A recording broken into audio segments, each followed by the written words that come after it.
তো বলছে যে উনি এত জনপ্রিয় ছিল যে তাকে এত ক্ষমতা দেওয়া ছাড়া উপায় ছিল না। তো এইরকম একটা মানুষকে এত অসীম ক্ষমতা দিয়ে একটা সংবিধান বানিয়েছেন, সেই সংবিধান আজকে 54 বছর ধরে চলছেই। তাহলে চিন্তা করেন, যাকে অসীম ক্ষমতা দিয়ে বানানো হলো তিনিও কি সঠিক পথে ছিলেন? তিনিও কি আমাদের গণতন্ত্রকে আঘাত করেননি?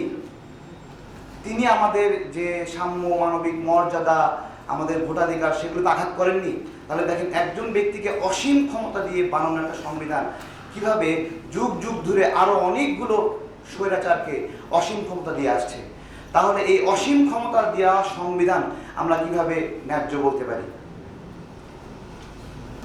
দ্বিতীয়ত আরেকটা বিষয়, যে একটু মানে আমাদের এই সংবিধানে অনেকগুলো সংশোধনী আনা হয়েছে, অনেকগুলো সংশোধনী 13, 14, 15 এরকম সংশোধনী আনা হয়েছে।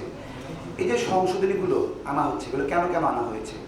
কখনো কোনো স্বৈর শাসককে বৈধতা দেওয়ার জন্য দিয়েছে, কখনো কোনো গণহত্যাকে বৈধতা দেওয়ার জন্য, কখনো শেখ মুজিবুর রহমানের পরিবারকে হত্যা করছে সেটার বিচার করা যাবে না সেই জন্য দেওয়া হয়েছে, অথবা কখনো আরেকটা তত্ত্বাবধায়ক সরকার আনলো, তার জন্য সংবিধান পরিবর্তন করলো, আবার সেই তত্ত্বাবধায়ক সরকার বাতিল করার জন্য সংবিধান সংস্কার করলো।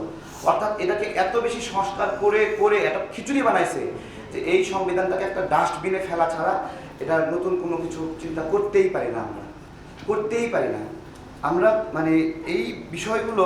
আবার দেখেন, এই সংবিধান কি বলছে যে জাতির পিতার প্রতিকৃতি সংরক্ষণ করার জন্য আলাদা একটা আইন ঢুকাই দিচ্ছে এর ভিতরে।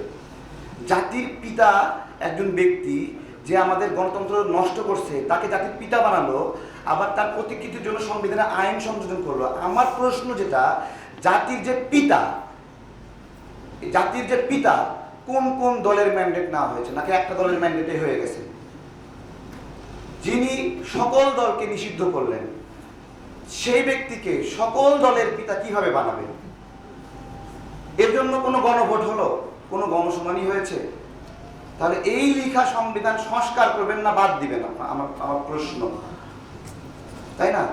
যে ফ্যাসিস্ট এখন বাংলাদেশ থেকে গণহত্যার অভিযোগের সঙ্গে যুক্ত, গণহত্যার সঙ্গে অভিযুক্ত শেখ হাসিনা, মানে তার বাবাই তো শেখ মুজিবুর রহমান, তাকেই বলা হচ্ছে জাতির পিতা। তাহলে একটা গণহত্যায় অভিযুক্ত নারীর বা এক্স প্রাইম মিনিস্টার, তার বাবাকে এই মুহূর্তে আবার জাতির পিতা কিভাবে বলা যায়? তাহলে এই সংবিধান আমরা সংস্কার করবো নাকি বাতিল করবো? এটা হলো আমার প্রশ্ন।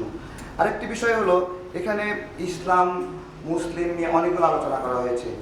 আমি আপনাদেরকে বলি, আমাদের যে এডুকেশন সিস্টেম, আমরা জেনারেল লাইনে যা পড়লাম বা যারা মাদ্রাসা লাইনে পড়ছে, আমার কথা হলো, মানে এত ইসলামকে আমরা ভালোবাসি, একজনও কেন বক্তব্য দিল না মাদ্রাসা ছাত্রদের কেন চাকরি দেওয়া হয় না?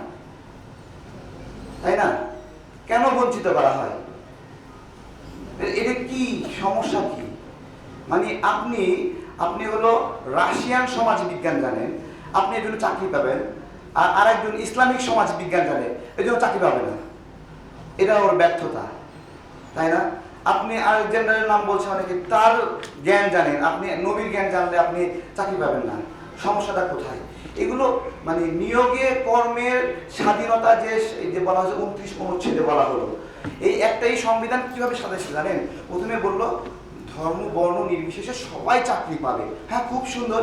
তারপরে শয়তানি করে 3টা সাব পয়েন্ট দিছে, এই শর্তে চাকরি নাও পেতে পারে। মানে সংবিধান বানাই দিছে একটা।